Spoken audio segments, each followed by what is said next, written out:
It's the beginning of the school year at the University of Vermont, and the Alley Center is hosting a picnic. At this gathering, there are people who identify as women and others who identify as men, whether they be straight, gay, bisexual, or transgender. But there are also those who identify as something in between. I don't feel like I identify fully as a woman, and I don't really feel like I identify as a man. I found a lot of freedom in letting go of that. Sierra doesn't want to be called she or he, but something more neutral like they or them. They, them came up in the early days as kind of the easiest alternative pronoun. Good. I think we're in really, really good shape.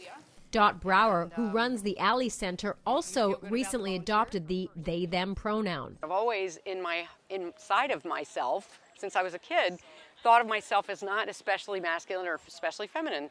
And I was really slow to realize that I wanted to ask for that too.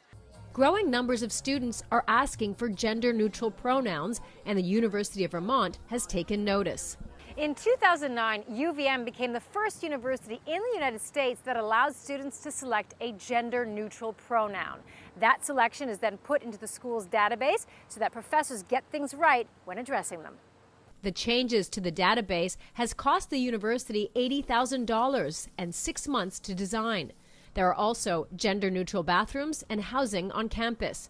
The move has largely been embraced by the students on campus, but there were some question marks. You know, I think it's confusing for anyone. It was confusing for me when people first started talking about it. A lot of people have the intent of being supportive. They just don't understand where the pronouns are coming from. And so I think a lot of times it's just teaching other people who aren't as aware of using they, them pronouns why it's important. Students say being identified the way they perceive themselves is vitally important. Being able to come into a space where you can really just openly be honest with yourself about who you are, I think it's really important for students because college is the time for personal growth.